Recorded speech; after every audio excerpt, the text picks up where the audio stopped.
Welcome to the Outer Realm with Michelle DeRoche and Amelia Pisano. Airing live on the United Public Radio Network, 105.3 FM in New Orleans.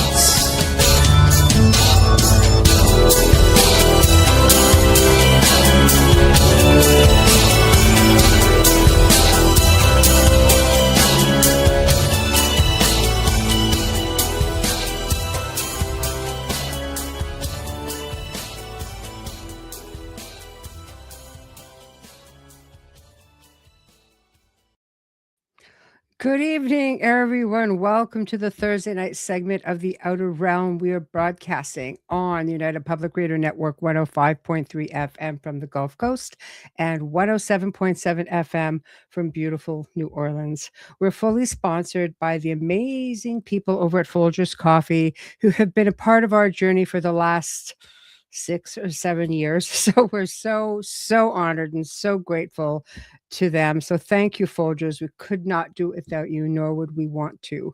Also, big thank you to Justice Snicker, aka Dr. Snick, the Sonic Surgeon, for the contribution of his time, his music, and his voice for the intro you just heard. He is an award-winning composer of Halloween, horror, sci-fi, and dark wave electronic music, which can be found on all of your favorite music streaming platforms. Also, big thanks to Steve McGinnis, the artist behind our logos here at the show. Check him out on Facebook and Instagram. Also specializes in the horror and Halloween genre, but can do incredible commission pieces of any kind. So tonight we welcome back Marilynn Hughes. Just love hanging out with Marilynn. She's so much fun and she's so versed. And tonight we're discussing one of her multitude, gazillion books. I'm really not exaggerating. Gotta go to the website. Anyway, The Aliens of the Redemption, the mysterious role of extraterrestrial in salvation history and ancient sacred texts. So get your questions and comments ready. I know you guys always have a whole other world going on in the chat room. Every now and then I catch a glimpse of what's happening. It's like, you could probably do your own show just with the chat version of the show. But anyway, big thank you. Hello. Just trying to get through everybody. Hello, Dolly. I really always want to break out in song when I say that. Anyway, always happy to see you here. Limited eyes. Oh, these are hard to type. Listen, well, we love you too. Thank you for taking the time. Okay, making down our way. Yay, Folgers. Yes. Yeah, we're very fortunate for Folgers. And okay, who did I miss? Heidi, I think. Hello, Heidi. Hello. And I think, okay, we're getting there. Kathy, hello. Gosh, you guys are just awesome. Thank you. Hello, Michael. All right. Okay, so I think we're good to go. Yeah. Anyway, please remember we are on Roku TV streaming tonight, Rumble, X. We are on 3 different YouTube channels, 2 different Facebook channels. There is a chat room for everything aside from Roku, and I can only do one at a time. They all come in. I'll flash up your comments like I always do, but again, if there's any questions, I'll flag them. And just because you guys see one specific chat, please know that I'm seeing other chats as well. Okay, so thank you very, very much for your patience as always. Without further ado, thank you, Michael. Without further ado, Marilynn Hughes. Woohoo! How are you? Good. How are you? Oh my gosh, a little bit of a cold, but I'm hanging in there. And as long as I can talk, I can always do a show. People are like, but you're sick. Don't you take time off? No. I don't ever take time off. Not if I can help it. So anyway, how are you? I'm doing good. Good. Good. Great to be back here with you and thank you. Rapping and talking and wow. Just hanging out. I love the hanging out. That's awesome. I enjoyed the book. I did. My sick brain was kind of going, how am I going to absorb this? Because I'm not as sharp, as I usually am with taking things in and just dissecting it and going, yeah, I know where she's going with this. This time I'm kind of like, Okay, Marilyn will help me. So We'll help each other. we'll help each other. I love it. I love it. So we it kind of gets a bit funky because we have people who are just like, nope, no aliens, nope, nothing. This is the way it is, and that's all. People have their own ideas as to what their role, if anything. And those who do really believe and who are versed in that sort of thing will say, yes, they were there. But then you get into the good, the bad, the ugly, whatever the case may be. And you seem to touch on, a different side of things because you're going in astrally. Right. You're Right. seeing things for what it is. Right. Well, and that's very true. The thing about it is, I'm not going in there, looking for trouble, with Right. the extraterrestrials. And and I'm not looking for extraterrestrials. It's just something where, because of the nature of my unique calling, I'm taken in there and shown things that I usually don't expect to see. And this is another one of those lovely adventures. And so the thing that I think can kind of simplify this for people, and this is the book we're talking about, The Aliens of the Redemption. Oh, yeah, here we go. The mysterious role of extraterrestrials in salvation history and ancient sacred texts, is, I think that, one of the quick ways to kind of summarize is that people complicate it too much for themselves, and they forget that it's really not that much different than what we experience on Earth, except we're expanding into other worlds. So just like if you just take it back to a few hundred years to when Columbus is, discovering, the new continents and all these things, we're just doing the same thing. And everything is very similar. You have good and evil. You have mortal realms. You have higher realms. You have lower realms. You have beings who have good intentions. You have beings of a higher order. You have beings of an order that is similar to what we are, which means that they're, mortal beings who have both elements of good and evil within them, and that they have within their own species both good and evil within them. And then you also have beings who have bad intentions. And so it's all of those things, just like it is within our own world when you're going worldwide and traversing all the different, species and all the different areas of humanity. And if you look throughout human history, that's what you find, that it's not that different. It's just that we are taking it further out now, going beyond off-world, Yeah. But I like that. Yeah. And then, but we're taking it into kind of an interesting thing in the Aliens of the Redemption too, which I think you touched on, which is that a lot of what I deal with in here and what I was shown in this book were things that are forgotten to us in human history that were actually intentionally seeded within humanity to kind of help us along spiritually. And I'm sure that there was more to that. I'm sure there was more in terms of, helping us along as a species. But we're focusing primarily on the things that were done spiritually and things that were forgotten, things that have been forgotten to us that we no longer remember, that's no longer part of our histories. And that these things still have importance. And there's a reason to bring it back up to our memory.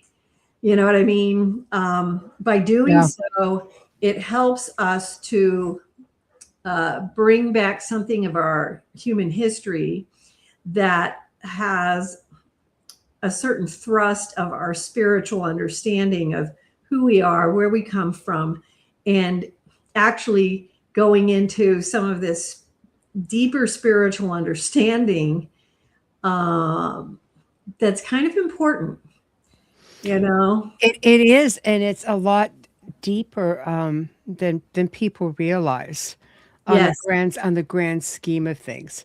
Yes. Because like, you know, I always say, like, we're not the first kick at the can here.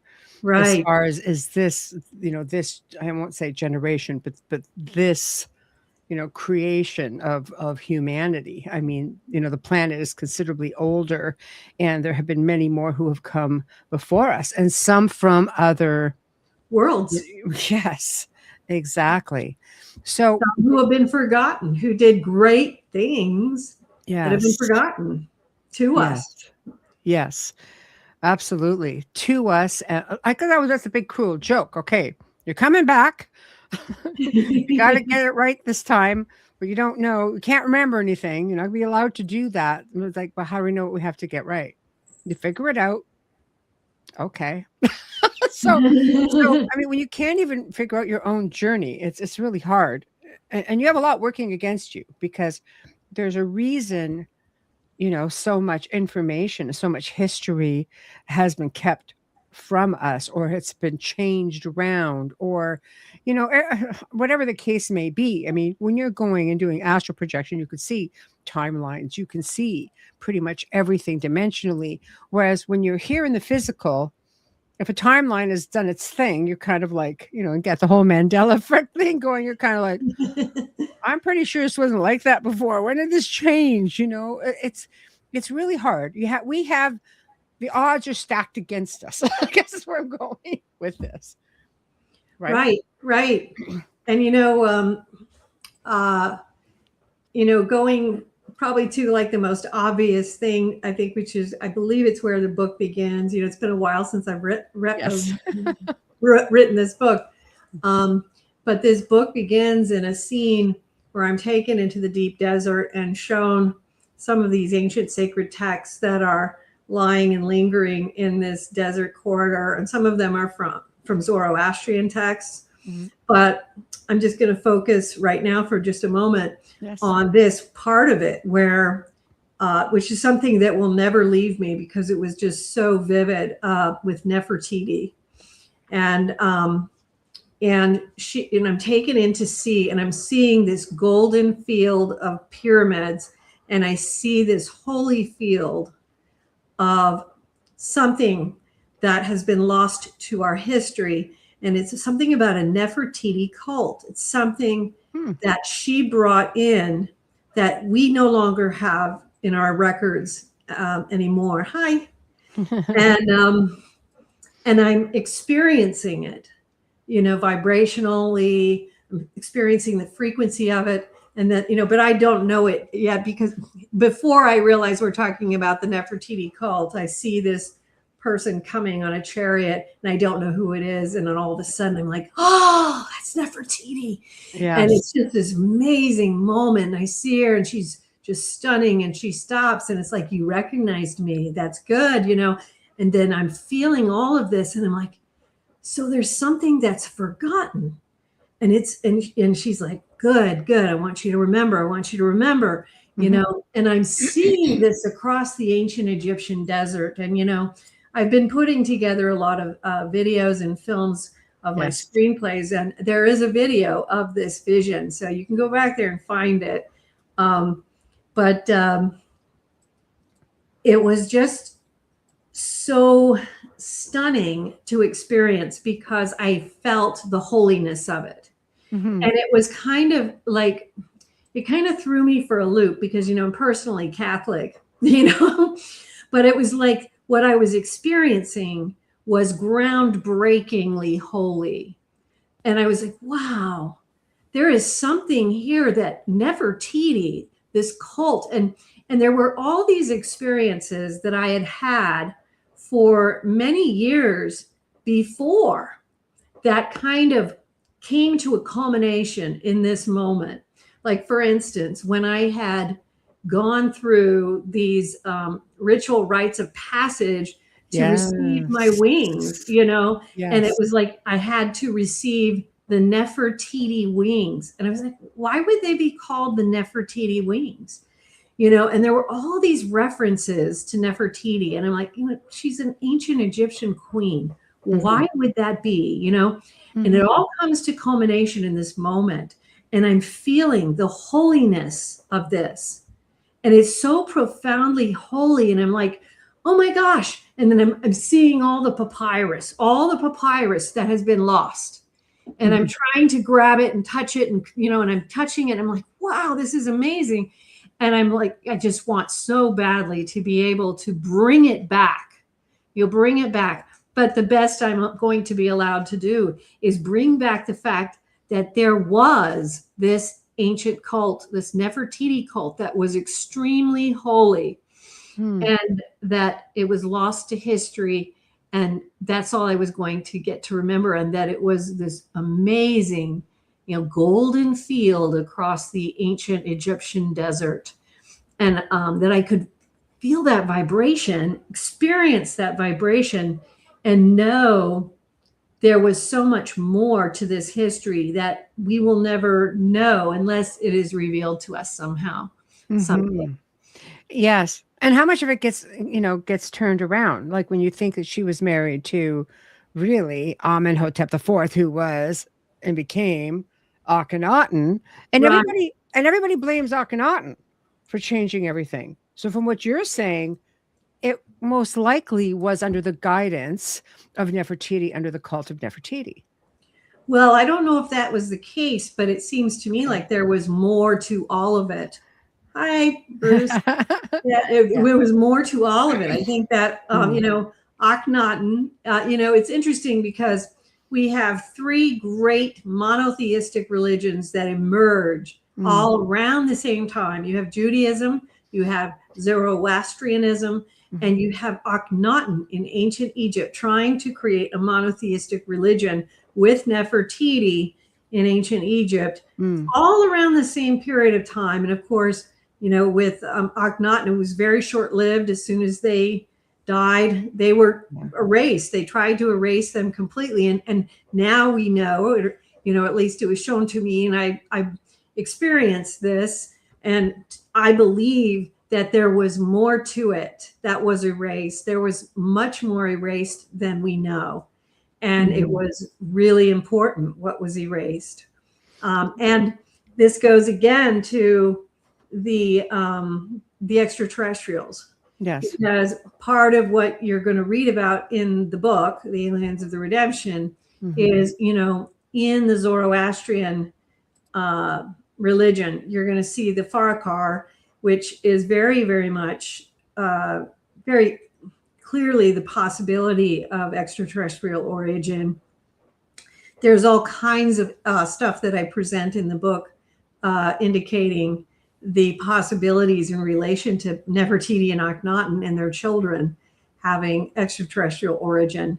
And then, of course, with ancient Judaism, there's all kinds of things that happen in the Old Testament, you know, the most obvious being with Ezekiel, but you know, but there's all kinds of things that are happening throughout the Old Testament where there is ample evidence to indicate the possibility that there is intervention coming from other worlds, possibly. So we have both, you know, divine intervention and the possibility of intervention from other worlds at the same time. Just look at some of the ancient art where it's got UFOs or extraterrestrials. The crucifixion of Jesus, you see the craft in the sky in that painting. Yes, and I believe there's one of the Blessed Mother as well, where there is that as well. Yes. There's several. So there's got to be something said for that. But it's strange because when you know, most people nowadays, and it is because of lost knowledge, but when you say you had this really holy feeling when it comes to Nefertiti and Akhenaten, most people would say, what holy feeling? Right. Much like yourself. It's a king, it's a queen, you know, and a lot of people don't realize that one of their daughters ended up, because again, the Celts were. They did go down that far. And she ended up being Scotia, right? Going into Ireland. And that's where she's buried. And she was the daughter of Right. Akhenaten. Mm-hmm. So people don't realize that, like, that's something that's not widely known. Some people know it. You know, you go to her grave site and you'll see a cartouche, you'll see all kinds of things. And that's out in like Ireland. People are just like, they don't realize the connections and all of this history, what it really, really was. Right. I totally, yes.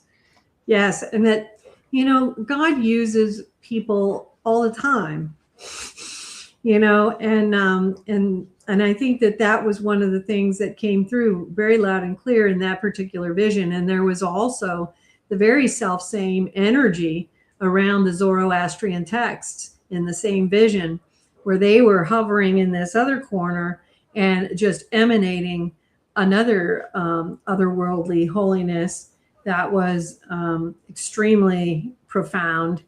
And, you know, and it struck me just as much as it probably strikes other people when I, you know, saw Nefertiti, and it was like, well, here she is. And I have no question, no doubt at this moment, because it's being presented to me and I see it, that this is someone who did something very holy, and it's being, you know, downloaded into me, and I'm feeling it and understanding this on some level. But it also on the earthly level is like, huh? Yeah, like the rest of us. I was like, what? Yeah. It's like, how does that make sense? Mm-hmm. But then this is part of the whole process of seeking, is being willing to be taught. You know, it's kind of one of the first principles that I talk about in some of my first books, which is, you know, be willing to be taught, be teachable. You know, hi Spooky. Excellent selection of texts to be reading. You know, so it's you know, be teachable, because, and what I mean by being teachable is that you have to be able to realize that your prior perception of reality might not be correct. And in order for you to progress, you may have to let go of certain ideas, be willing to consider new ideas in order to progress, in order to move forward. And if you are unable to do that, you may not be teachable, you know, and then it becomes, you know, you're not going to be as receptive to that Holy Spirit coming in to mold and guide, because you have too strong an idea that the way that you believe is the only truth, and therefore you can't be taught. So you want to be teachable. Means you can be wrong, and it's okay if you're wrong, and you're open to being led and guided elsewhere. Because if you are a true seeker, you will be led and guided all over the place. You know, start somewhere where you start at the age of 20 is not where you will be at the age of 60. You're going to be a long way from there. You know what I mean? Yeah. Well, you know, you got to do what you got to do when you can do it. Exactly. Better late than never, but right. Yeah, because that's how the movement of the Spirit works. You know, I know, like one of the things that I always remember very clearly, that I think is a good thing to say for people to kind of peruse, is something that the angels would say to me. They would say, go take a little walk in the movement today. And that's a very important directive. They're talking about stepping into the flow of the Spirit. And that's actually a visible thing in the mystical realm. And that's where we actually learn, where we actually become, where the frequency, the vibration is altered, where things happen. You know what I mean? Hi, Steve. You You know what I'm saying? Yeah. Well, I mean, Once you go to walk because in you the- get to see it, but you get to see it firsthand. Mhm. I always say you're taking a shortcut, Marilyn, because you're just getting right to the source. Yes. I mean, here it makes it really, really difficult because there is a way that things are, or a Mhm. way that things are accepted. And Mhm. it's really tough to get people to open their mind up to a lot more. I mean, I've had people say things like, "Well, I can talk about ghosts, but aliens are a whole other thing." Like, okay, but even though they really have been around in the grand scheme of things long before, this incarnation, this of all of us, human beings here on the planet in this time, Right. you know. Right. Yes. Mhm. So I don't know. It's all in our ancient lore, and this is what I like about the indigenous. They have oral history. Many ancient cultures had oral history, and maybe that's part of the problem. Because it was oral history, so it's not easily found. Right.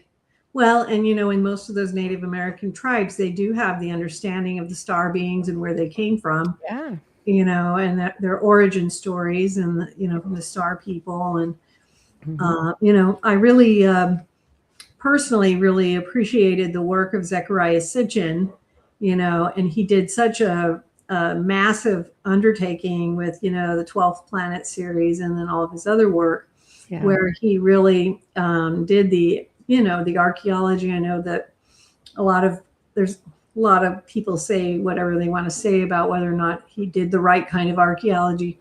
I personally liked him a lot and felt that he did Yes. amazing work. And the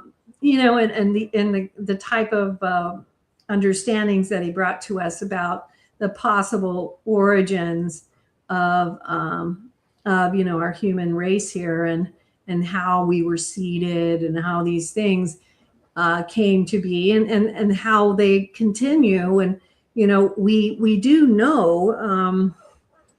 I guess what you're getting at is that there are a lot of people who may not know this, and so they don't necessarily agree to that. But we do know that we have continuing contact with many, many, many, many thousands of people around the world all the time, and that's all part of the same process, because we are being watched by these civilizations. And even beyond the work I did in this particular book, when I first started having these experiences, these out-of-body experiences, early on, I started having beautiful experiences with different, extraterrestrial races. And so I learned early on that it was very important to understand that there was this role that they were playing, and as like kind of overseers over us, over our evolution. There were also some troublemakers, and it's like everything. You got both, you got everything, but there's all these different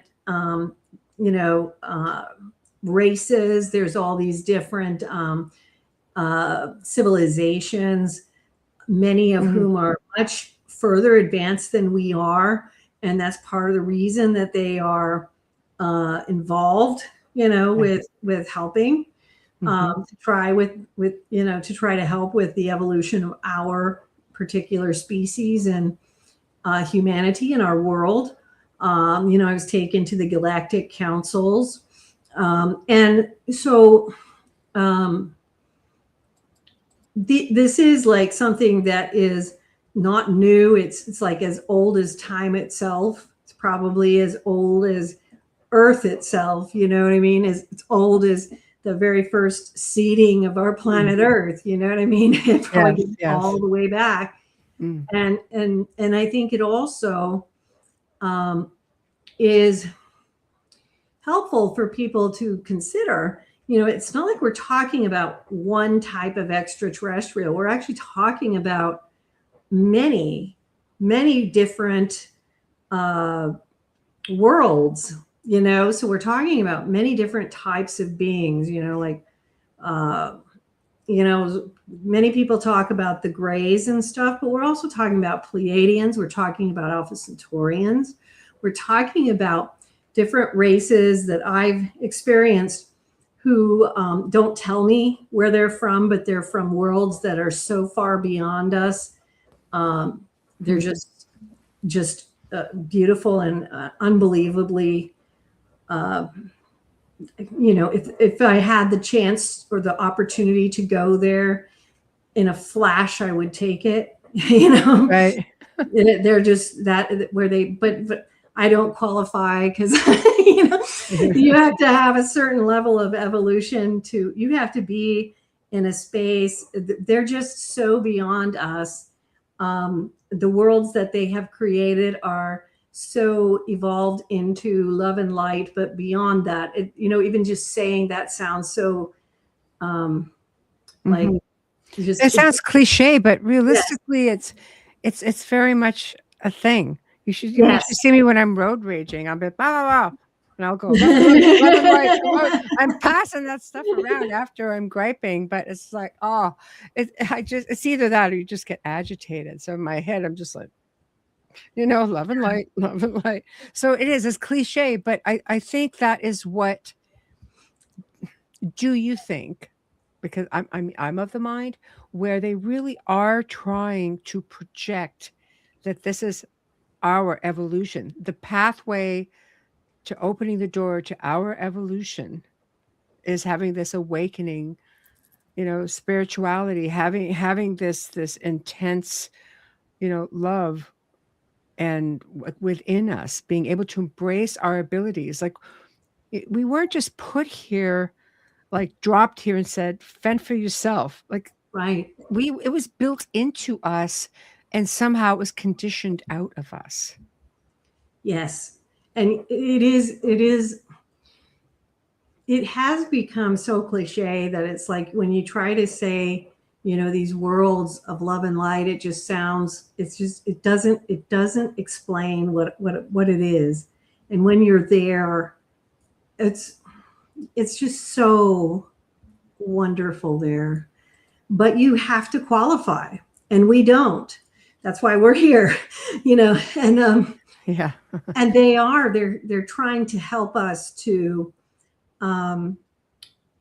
reach higher spaces with that. And part of what, what this is doing in terms of even bringing up these ancient things that were done for our humanity is to awaken inside of us this ancient yearning to remember what it is we're here for. It really does come down to this spiritual purpose and this love that is the essence of God, and that we have to take in and encompass more and more and more of it, and move into that more and more and more. We have to become more and more of that love and light. Mm-hmm. And humanity really struggles to understand what that means. And we see that all the time because people think that means fighting and arguing over, who's more virtuous and who's more right and who's more righteous. That isn't it at all. They're completely doing something else, and so we're struggling all the time with these ideas of wanting to be better or more than our brother and our sister, when in reality, what it is that we're striving for is to be equal to one another, and in the sense of loving one another. And this love has to come to us. It only comes from one place, and that is God, because God is love. He is that love, and that is an energy, and we have to bring that within ourselves. And when and as we do, that actually transforms our understanding. It transforms who and what we are. It transforms our vibration, our frequency, and it changes everything inside. We begin to have more of an internal reckoning, I guess you'd say.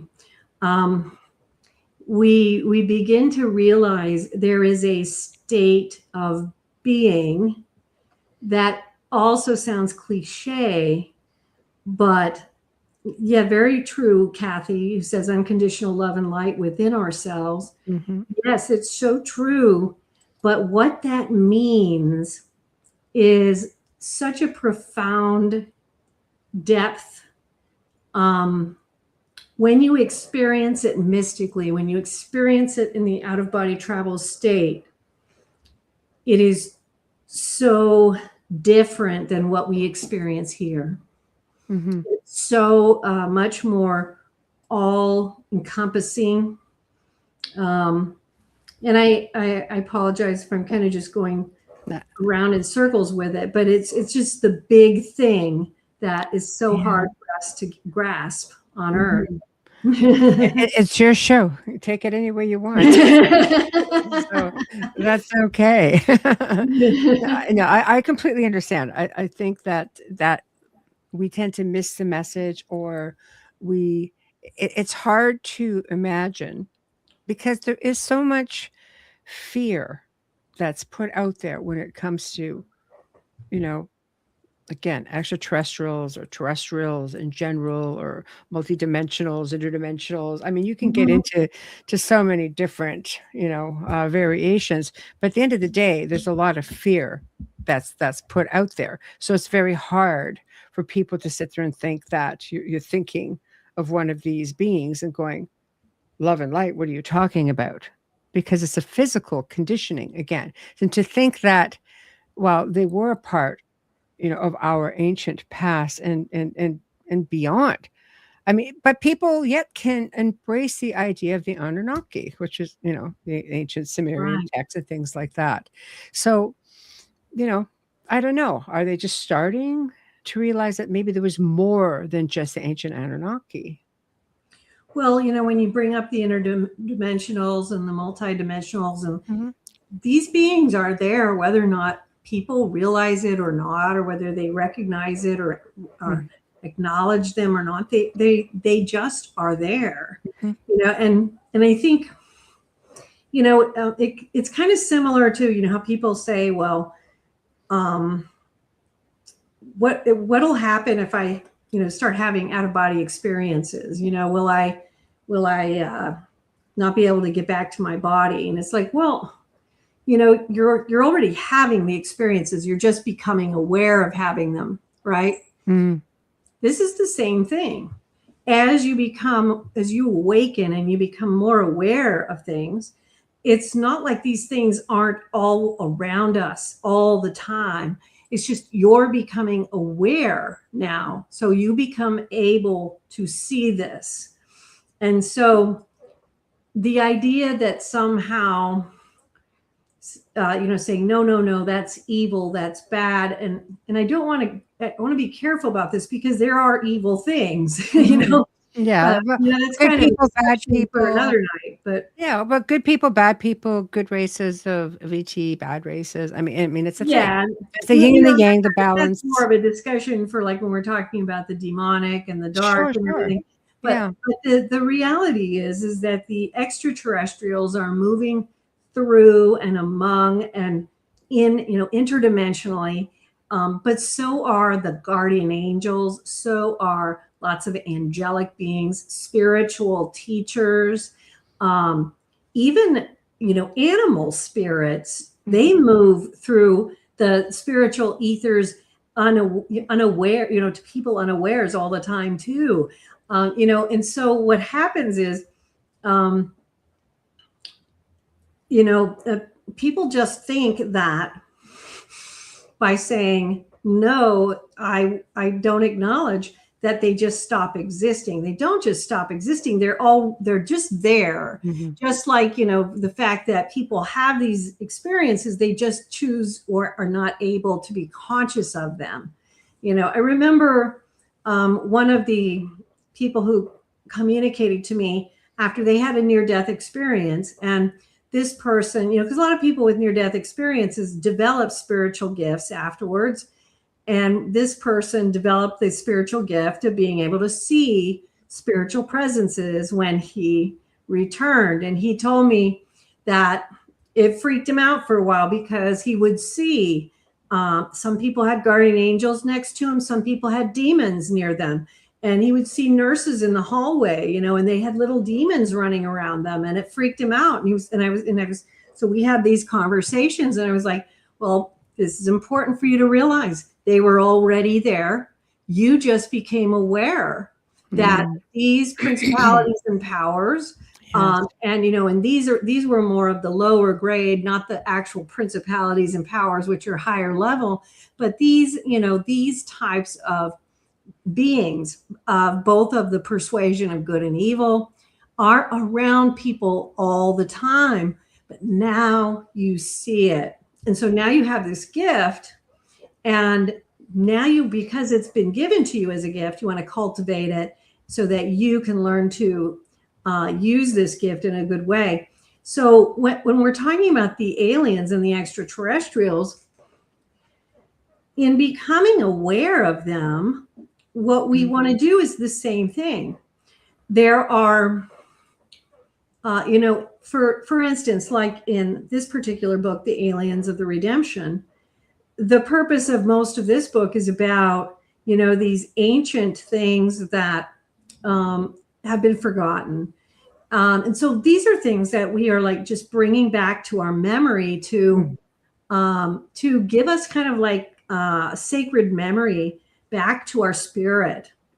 But there are also other things, I've written other books about, I've written other books like in the Mystic Knowledge series about extraterrestrial experiences I've had.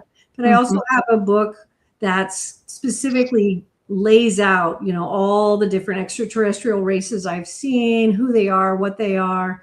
And there's another one where I lay out the hierarchies really clearly, and I think I did that a little bit in the Aliens of Redemption. You did the whole angelic hierarchy.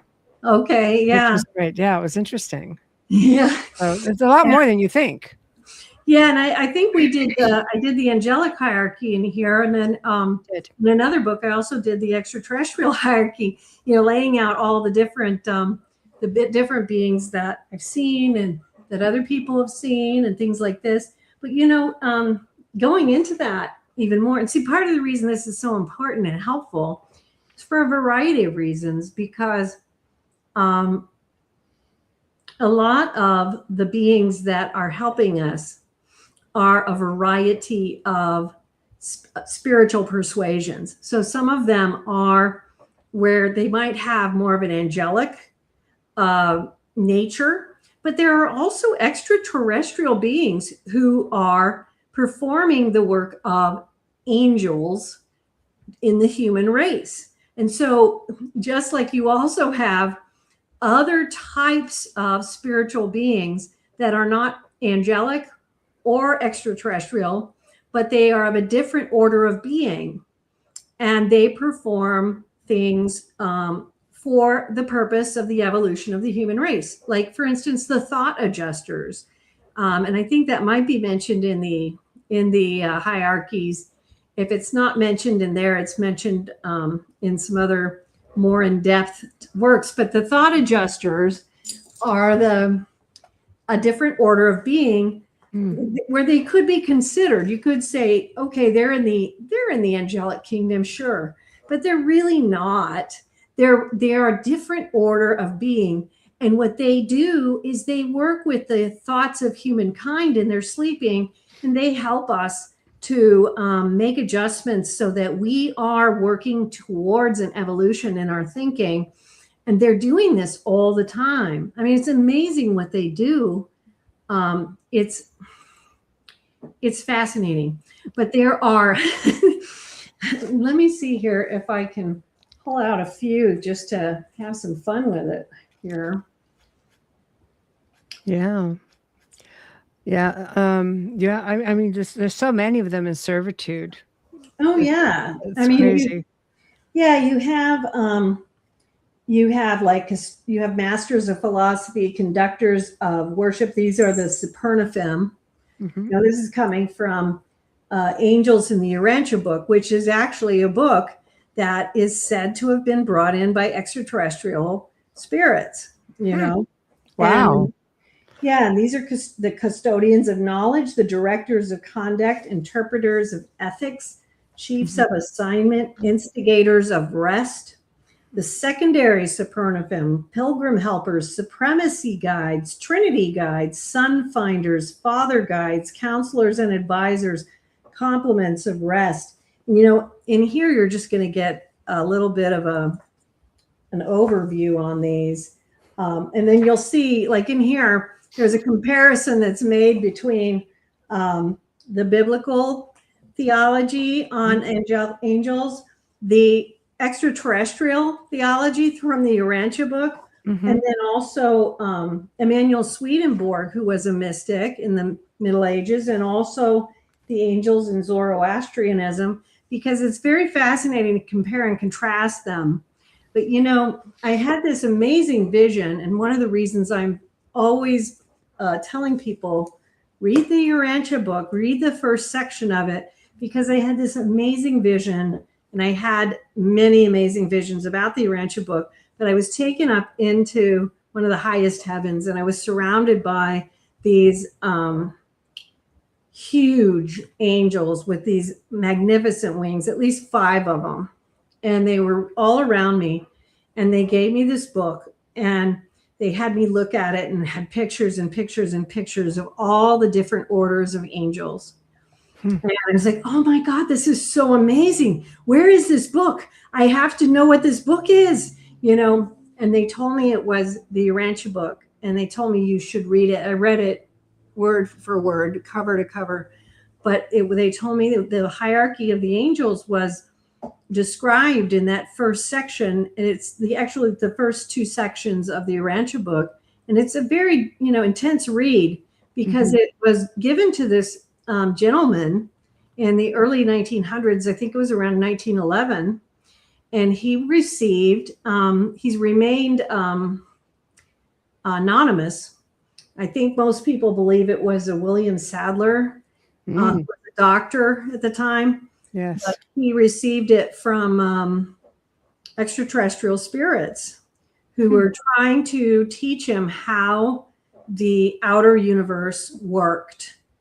And it shows you how these ministering spirits actually work. And so why is this important to us? It's because if people are freaked out by the way the mechanics of existence operate, if they are afraid of that, they will become unteachable. They will not be able to receive the influx from the divine and the Holy Spirit's maneuverings in trying to assist them here. And we must remember, you know, this life here is a mortal life. It is a short life. We are here for a short time, and we are here for a reason. We don't want to waste it. I remember several times I had been told by angels by my bed, they said, your life here is short. Do not waste it. And they would be very intense. Do not waste it. You know, our time here is short. We are here to refine our vibration and our frequency, and to bring that spiritual life into physical matter, into our physical understanding. There is some importance to this process. We have to do this purification process in order to get to the next level that we all want to get to. Because everybody says, I don't want to do this anymore. I don't want to come back. I don't want to do this again. And so we have to do that. But in order to do that, we cannot be afraid of the process by which it is done, by which it is accomplished. So we cannot be afraid of it. And this comes through all manner of things. It comes through these aliens who came, several thousand years ago, and fascinating information that they gave. It's a fascinating journey, but it also comes from, the amazing revelation given to probably William Sadler in 1911, and through each one of us as the Holy Spirit tries to move through. But if we are afraid of that spirit, then we can't be taught. It's tough because they'll tell you that Earth is like one of the most difficult places to have to learn this lesson, this planet. Yes, it can be. Yeah, it's rough. It can be really rough. It can be rough, but we still have to do it. There's no other alternative, in the sense of, if there might be other alternatives, but from what we have to learn these things, we have to become these things. And so many of us waste so much time here, and we don't have a lot of time here. And then we have to start all over again. And we don't want to do that, right? Nobody. Everybody's saying we don't want to come back. Yeah, we don't want to come back. But and you even make mention of Billy Meyer. Oh, yeah. I thought that was great. Yeah. Yeah, we got Billy Meyer. I mean, I had such a fascinating journey writing this book. Yes. Yeah, because Billy, I mean, he's a really well-known Palladian experiencer or contactee. Right. And he basically, according to your book, because I'll just quote your book, he states that this was one of the most subtle manners in which the aliens were involved within the redemption processes within the earth and the training up and bringing into incarnation of souls into earthly life to fulfill higher purpose to aid in the purification of souls and their instruction. Yeah. That's pretty major. Yes, exactly. It's funny because we don't realize how much we're all saying the same thing. You know what I mean? Just different ways. I know. Yeah, slightly different ways, but we're all kind of getting the same thing. And it's just so fascinating. Yeah. And so Billy's in there, and and I think it's just so fascinating too, because we did talk about how we started back with Zarathustra and Nefertiti and of course Judaism, but one of the things that I found fascinating was reading the Pahlavi texts. I don't know if I wrote much about the Pahlavi texts in here, but I read a lot about the Pahlavi texts, which are ancient Zoroastrian texts. And when you look at those Pahlavi texts, which are, a lot of them are these interesting, visionary texts of souls as they're going through the afterlife process, and they're going through it, and they're talking about their, it's kind of Egyptian-like almost, except it's more Christian sounding, where they're having their souls weighed and they're figuring out what they need to do different and all these things. It's just fascinating stuff. The Pahlavi texts are like about 5 volumes, and it's very intensive stuff. And you realize this stuff is at the beginning, the dawn of civilization. And it's not changed. It's the same. We're doing the same thing. It's the same thing. Even when you look at the writings of, and I wrote a couple books last year, again on the wisdom of Hermes Trismegistus, who again was also at the dawn of time. It's the same message. The mystics touch into the very same God, the very same source, and they're all talking the same. When whether it's when you're reading the writings of a Sufi mystic, a Christian mystic, a Kabbalistic mystic, or an ancient Zarathustran Pavlovi text, if you don't know which religion it comes from, or if you block out, the specific things that identify it, like Ahura Mazda, which is, the Zoroastrian name for God, you would not know. You would think, you'd be like, wow, is this Christian or is this Jewish? What is this? It's very interesting how they're all speaking to this same source, and they're doing the same thing today. Near-death experiencers today are doing the same thing. Yes. Yeah. And and so I find it interesting that that people are nervous about the extraterrestrials, because I guess I would just say, that some of my favorite experiences have been with them. And I actually have, running joke with a couple of my friends, that, gosh, I hope they just show up and, take me off planet and I can just, be done here. Marilynn, we're all hoping that. It's getting a little wild out there.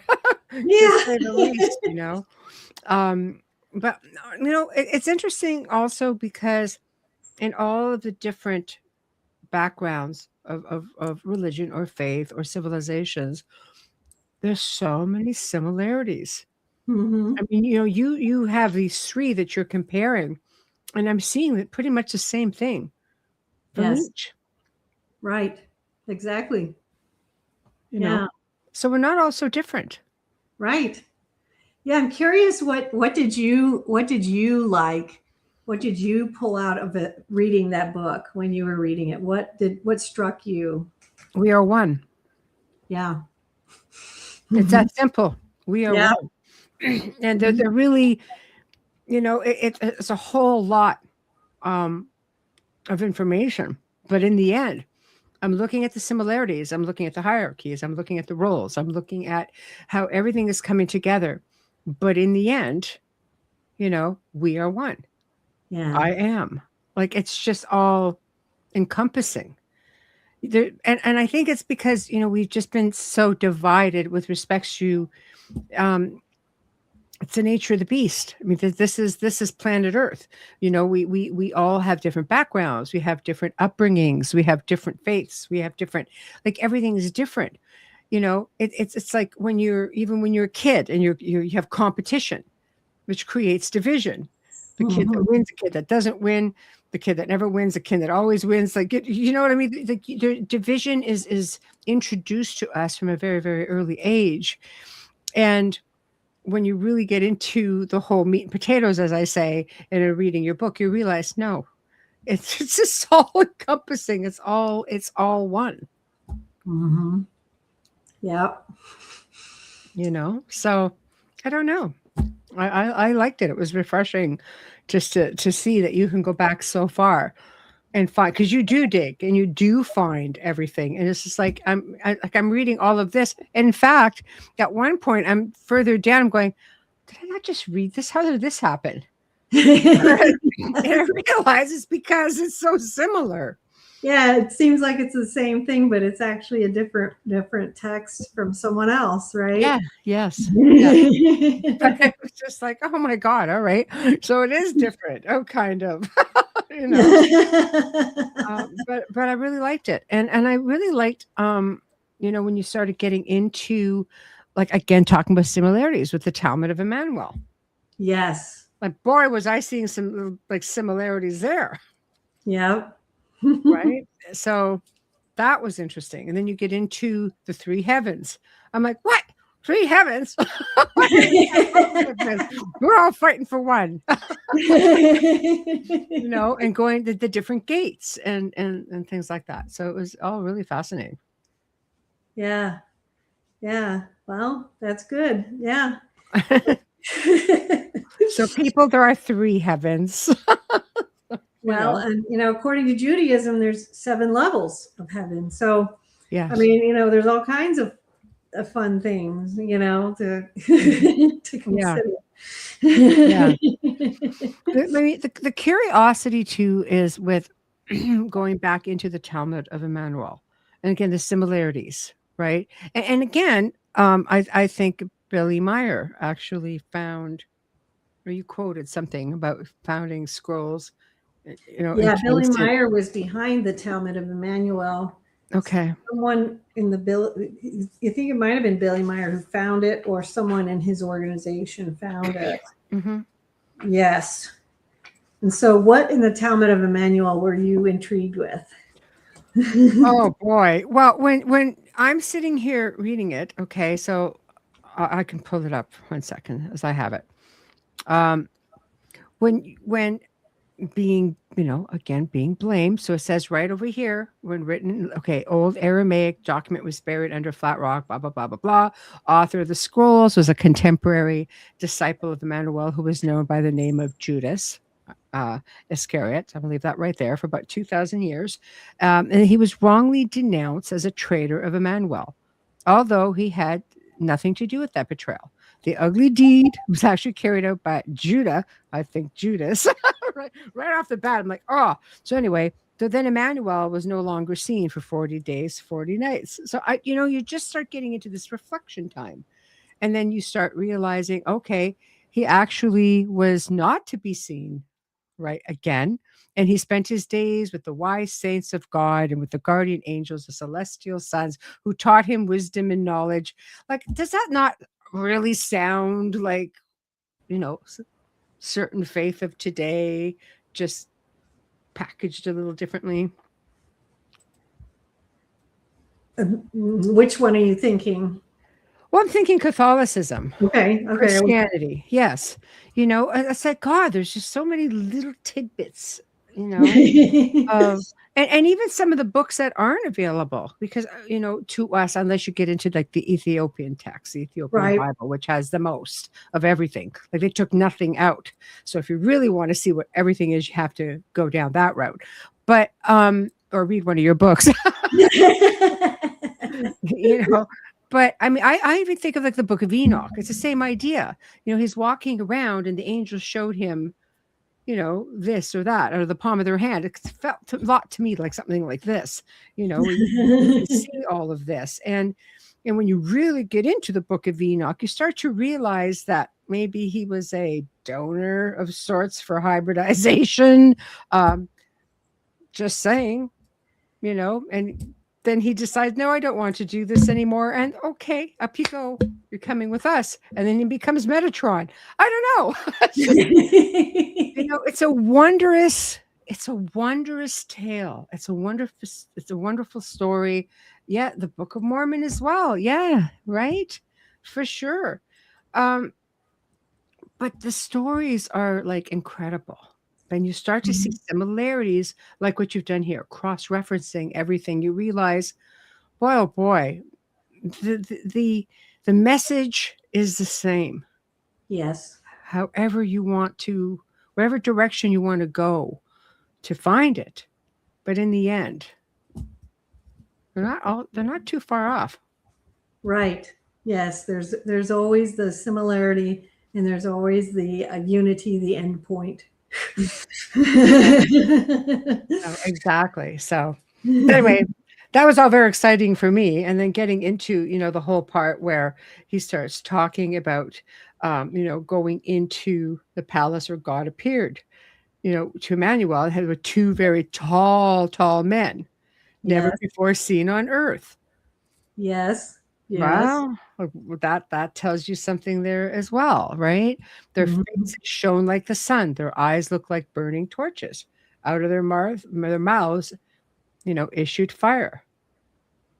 Well, and what does that remind you of too? I mean, isn't that similar to what Ezekiel spoke of in his visions? And his visions, are the ones that are the most likely to have extraterrestrial origin, you know, in the Old Testament. That's the one that's most blatantly likely. You know what I mean? Yeah. Yeah. And it's right there. He's just looking at this going, you know, Yeah. wait a minute, where have I read something similar to this before?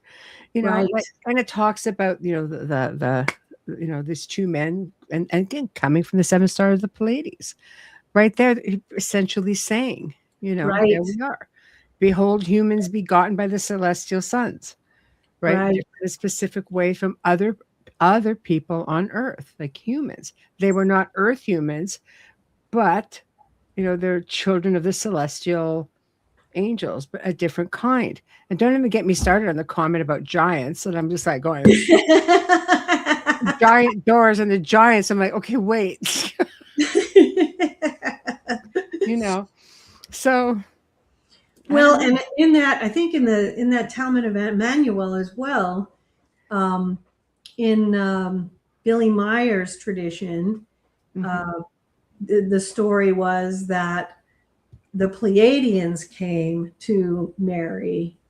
And so, I mean, there's a whole nother story in there as well. Yes. Yeah. And so, yeah, that's interesting as well. And, you know, in my visions, and in fact, I think I made a video of this as well already.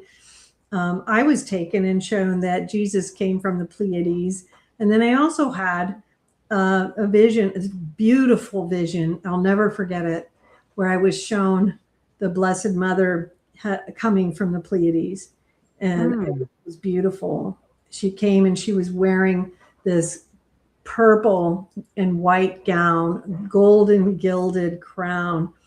And I did not immediately recognize her because she'd come out from underneath a spacecraft, and she came out from the spacecraft, and everybody was referring to her as the Lady in Light. And I kept wanting to get closer to her and closer to her. And when I came up to her, I was like, oh my God, you're the Blessed Virgin Mary. And I realized, oh my gosh, she came from the Pleiades. It's sort of like I said, goes spinning back to the ancient paintings that we've seen that have been done like hundreds of years ago, and they have crafts in there while she's holding her child. Right, right, and so you got to wonder what was the thing, because we have these artists, right? We have the painters, and so the painters. I can only guess that the painters probably received some type of revelatory experience that, you know, drew them to do those paintings in that way, or they had a vision, or they heard something from some, you know, or text or something that, you know, because a lot of times in those painters, you know, they're reflecting something that they have either been told or that they have read in the text, or that is, you know, word of mouth, the oral tradition, or, you know, artists are very often people who receive. Da Vinci. Yep. He disappeared in the cave for 2 weeks and came back more brilliant and artistic than he was. I don't know. Right? Like, where did he go for 2 weeks and just disappeared? Right. Yep. Yes. I don't know. But I mean, you know, there's going to be a lot of opinions out there based on belief systems. You know, if you've got somebody who's a contactee or someone who has had out-of-body experiences, such as yourself, I know many people who come back with some similar stories. So there's something to it all. You know, do you tend to be made privy to more? You see more because you're off in spirit form, in your energy form, not your physical form. So that gives you that edge to be able to see things within the ethereal world that many people don't. Well, and a lot of times you're given the opportunity to see things in its energetic truth, so to speak. And so like seeing those things about, you know, like the origin, and all I can do really is say, like, I can't say what the truth of it is in terms of like when I was shown that Jesus came from the Pleiades, or I can only share what I saw, and I can't, Mhm. you know, I'm not It's your personal experience. personal experience, exactly, and I'm not disputing any Yes. of the teachings of the church. Good. And it's important that I say that, because I'm not. Sure. It's just a personal experience. But at the Oh, you're same, one of the more spiritual, like godly people that I know. So no, but I mean, like, you're very, very, you're very connected, because when you talk about the Holy Mother and you talk about God, when you talk about Jesus, you get very emotional, and that tells me there's a very strong connection.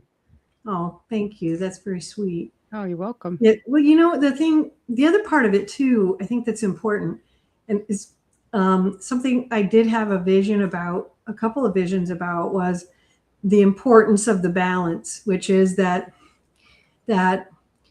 it's not what I was shown. It's not like Zechariah Sitchin kind of went one direction where, okay, so everything was extraterrestrials, and it's like, no, that wasn't it either. Mm-hmm. There was a combination of these things in the Old Testament and the New Testaments. There was real experiences that people had with God, along with these extraterrestrial encounters that were going on with civilization and human beings. And so it was both. And so I think that sometimes what happens is people try to make it one or the other. And it's really important that we always remember that you don't want to box these things in like that, because there are angels, there are real angels that are divine, beings of that divine order. And there are extraterrestrials who are extraterrestrials, and they are of that type of creation. And there's all sorts of other, amazing things, and so it's important not to get, try to box it in, and if Ezekiel was seeing something that was extraterrestrial, then all of it must be. And that's kind of something that you'll see, like in Zechariah Sitchin's work, where he tried to make everything extraterrestrial. And it wasn't. It was, there was both. And that's kind of the way it is in our lives as well. And I definitely experienced that in my experiences, that there's these beautiful, divine, holy things, as well as these beautiful, divine, holy, extraterrestrial experiences. Hey, and and I've also had experiences with extraterrestrials that were, where I was warned about other kinds of extraterrestrials that were not divine and holy. And careful of these ones, because there are ones that are not the divine and holy kinds. So, you have that too. And so I think it's important to realize that there's a mix of cosmology going on, For sure. I think we also need to realize that our Creator would not have just limited. I mean, if you create a universe, you're not going to create just little old us on just little old planet Earth. Right. Exactly. And it's so much more. Our Creator is very creative. He's a busy guy. If you just look at what He's created, just in our world. Yes. Oh, bless you. Thank you. Hold on, I'm going to do it again. I think maybe not. But if you just think about what He's created just on our planet, in terms of how many species and just the creativity of our God on this planet, and to think that this is, think about that in terms of then what you're going to see in the spiritual world, and then just multiply that by about 1 million or more, because that's what people are kind of missing, I think, is our Creator is extremely creative. on different levels. I mean, this is what I try to explain to people who just like, well, I don't believe in extraterrestrials. I'm just like, well, so you're limiting. You're saying that our Creator is just limited in His abilities and does not go past this planet, this rock that we sit on, essentially. And then they think about it.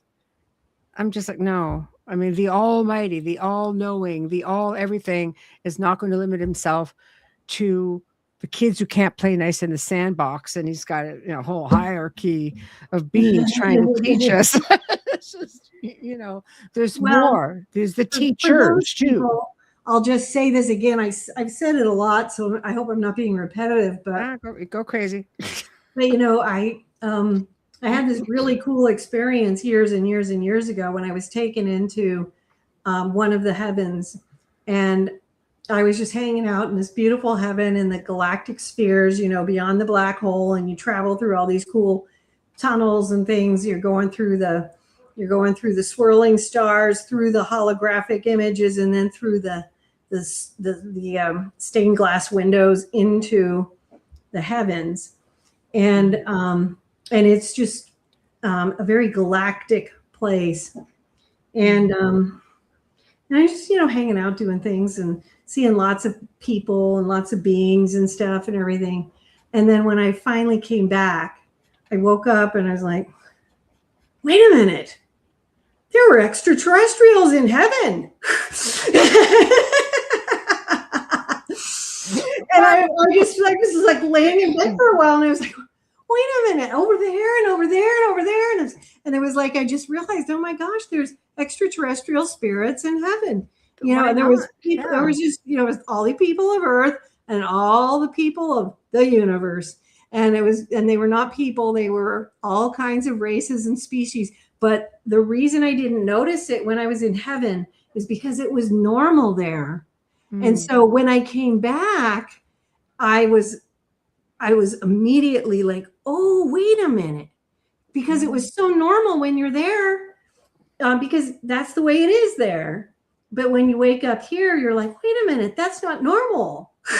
But right. It is normal there. So it is normal. But are we not all looking like there's a saying that said, if you start to look at people, as beings of light instead of physical people, that you would have a much different opinion all the way around. It has to apply to other races. We're all energy. There's a plant has a life force. A tree has a life force. A bug, an animal, everything has life. Water has life. And even rocks, even inanimate objects have consciousness. And that's one thing you learn in the out-of-body travel state, is that all things have consciousness. And I think one of the things you also learn in the out-of-body travel state is to learn to appreciate diversity in its true sense, not in the way that we all screwed up in this world. I want to shake the hand of the Flatwoods Monster too. Yeah, exactly. But it's like you learn to appreciate the beauty of difference. And so like when you're out in the out-of-body travel spheres, but even then, it becomes more and more a part of you in this world, where, except I'm going to say, it still hasn't worked for me with bugs. Sorry. But if you look at them like little light beings, Marilynn. I know, but I haven't gotten there yet. I'm not as bad as I used to be, but I still have a problem. But it's you see this in you just start seeing, it's like, wow, look at that. That's so cool. As you just start seeing how it's just the beauty of creation. Yes. And that it's this, I don't know what it is about us as humans in our inability to appreciate that difference, that but it's a beautiful diverseness of everything. Because we're creatures of habit. I guess so. But God would not be much of a creator if he made everything exactly alike. Now, come on, think about that. I know. Look at all the beautiful creatures that God has created on Earth, and then think about what he could do with all the species of extraterrestrial life in the universe, and think how cool that is. I think it's outstanding. You're right. We are too self-focused. You're absolutely right. We are full of ourselves, and it makes us not able to see or appreciate the vastness of life itself, you know, life itself. And so, but there is something that happens to us in the out-of-body travel state when we just start seeing how everything is imbued with the force of consciousness. So, you know, all life is filled with life, but everything is consciousness. You're right, Wayne. We are too absorbed with the material world. And and having out-of-body experience, you're not in a physical anymore. No, you're not. And you become, you know, it's interesting because in the out-of-body experience, you know, you leave your body, and usually there's something that you're being drawn towards, and you put that focus and that attention. You want to see it. You want to see everything about it. You want to remember it. And so your attention is, and your focus is you start training it from the very beginning. You're training, you're disciplining your focus and your attention to observe things of a spiritual nature from the very beginning. And then as you continue doing it, that's what you're doing. You're learning to train yourself to see the spiritual that's hidden behind, you know, to look for those things rather than the mundane. And that's partly what, you know, it's just one of the things that's happening to you that is changing you, you know, underneath it all, you know, among the many. Yeah, Polly says, I think our personal issues also change our frequencies and moods, making contact more difficult, coming from a contactee. With different experiences too, by the way, Marilynn. So Polly is a contactee. Oh, yes, and yes. So she understands in the desert. What, in the desert? In the desert? Yeah, she's a contactee where she was, you know, had this, you know, being in the desert with the tent people and the mantis. The mantis beings. Okay. Mantis being, oh, yeah. Love you too. So. Yeah, Polly, that's very true what you're saying. Yes, I agree. And that makes it harder for us because we become, we just kind of like become like almost under a cloud of our own thinking. And that cloud almost like, it's like this, you know? And so then what's out here becomes, we don't see it, you know, because we have to move that cloud so that we can, you know, now see what's out there. And it's great that you were able to do that and able to see that and be part, you know, be contacted. But you see, again, it's that open mind, because right now, and again, odds are stacked against us. You know, there's so many of us who've had amazing experiences. You know, Right. I'm an experiencer. You know, my experiences, if there are some in there that are something to be desired, thankfully, I am not in recollection of them, but I am in recollection of the better ones, the nice ones. So there are people out there who may not be aware that they've had experiences, who may also be in fear, because on an average, we are conditioned to fear. I mean, don't get me wrong, there's been some pretty cool, you know, I've seen E.T. and Close Encounters. They're not too bad. You know, but there are some films out there that people, this is their only source of, That's true. You're right. What, you know, what the experience would be like. So you know, it's interesting you bring that up, because I know what you're talking about. I've seen some of those films, and they're nothing like the experiences that I've had with actual extraterrestrials. And those films scared the living daylights out of me. And thank God that I did not, you know, attribute any reality to them. But I mean, but yeah, they're nothing like the actual experiences that I've had with the extraterrestrials. I'm sure there are some people who have had negative experiences, so I don't want to just, you know, dispute that. I don't discount that, because I know they're out there, like good people, bad people. Exactly. Good extraterrestrials, not so good extraterrestrials. Right. Exactly. You know? Yeah. But the thing is, it's like anything else.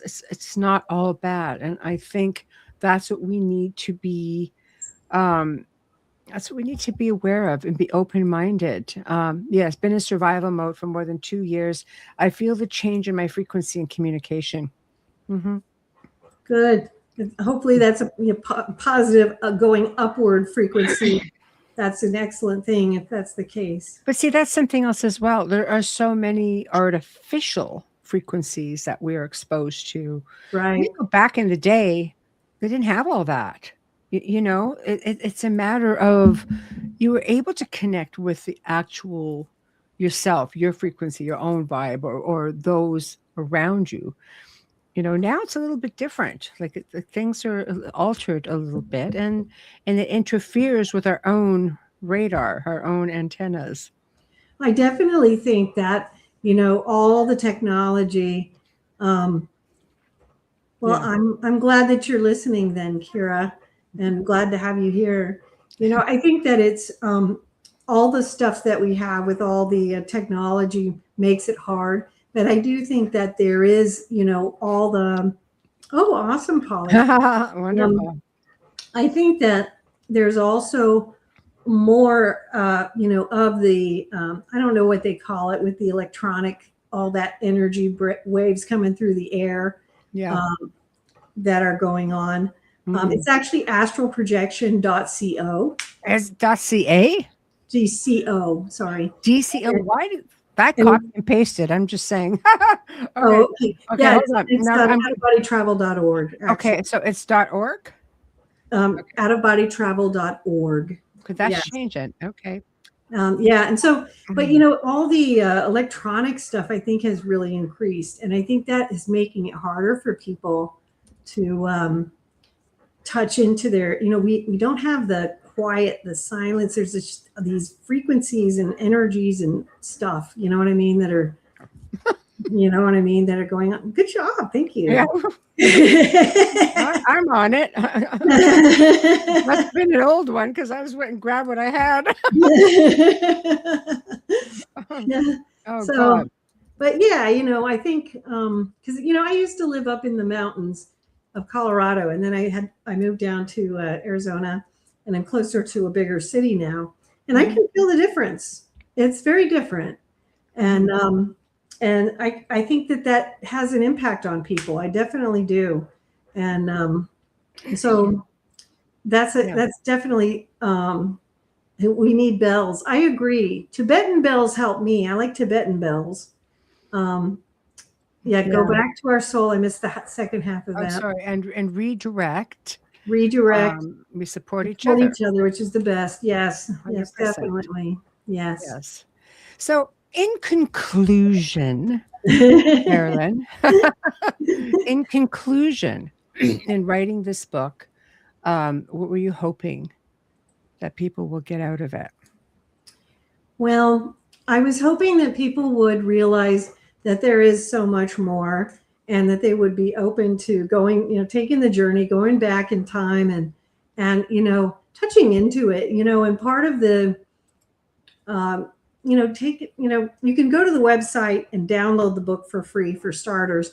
So you can do that. You can buy it if you want to get a physical copy. But if you read the book, sometimes just even opening up by being exposed to it, maybe the sacred knowledge of this Nefertiti cult will be revealed to somebody. You know what I mean? And maybe that's partly what it's about, is that what this is it's like opening up the portal to the past of what we have lost, so that we can start reclaiming it and bringing it back again. And this is part of reclaiming our secret history, reclaiming our spiritual history, and also putting back together, the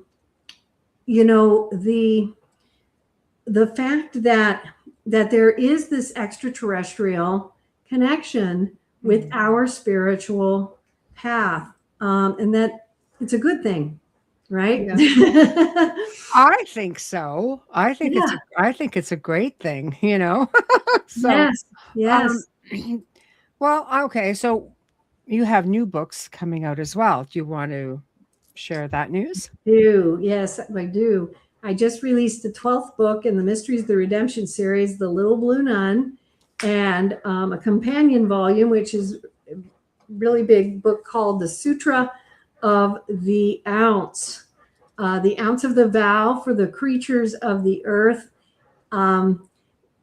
You kind of have to read it to get it. You can go to the website, you can download it and to find out what it's all about.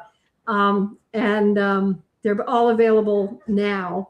So outofbodytravel.org, and they're up and ready to roll. So go check them out. Wow. And you don't mess around. I'll tell you how many books do you have out? 144. Like I said, a gazillion books.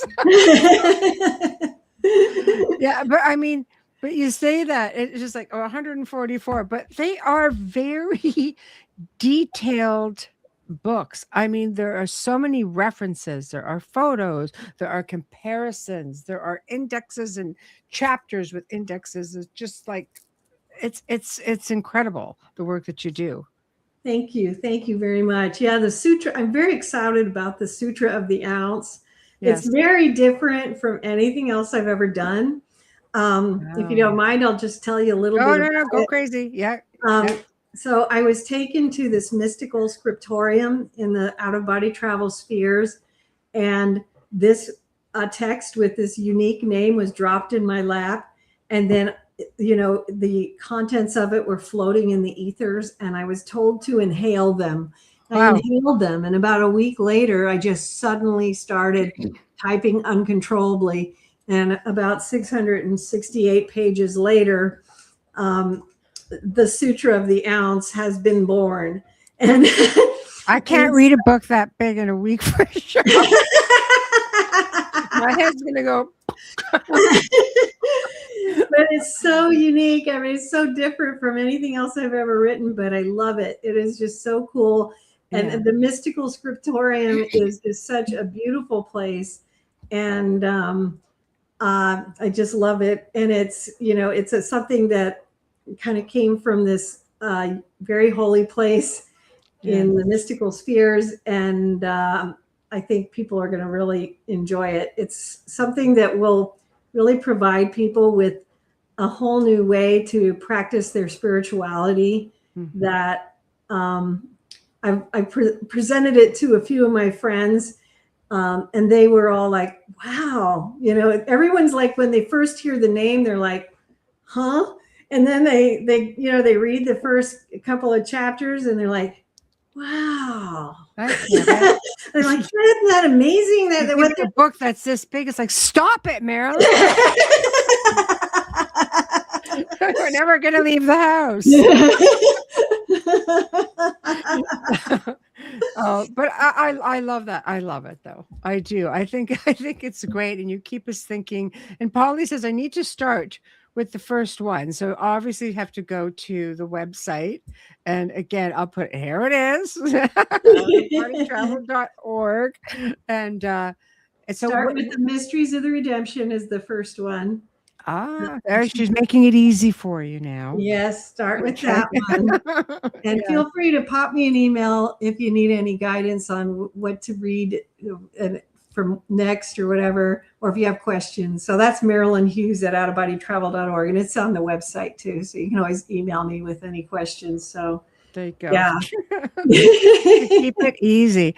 This has been a lot of fun. I always love when you come on, and you guys can watch for Marilynn to return, and maybe even on Beyond the Outer Realm too, for those of you who are on the other side of the planet and watching this replay.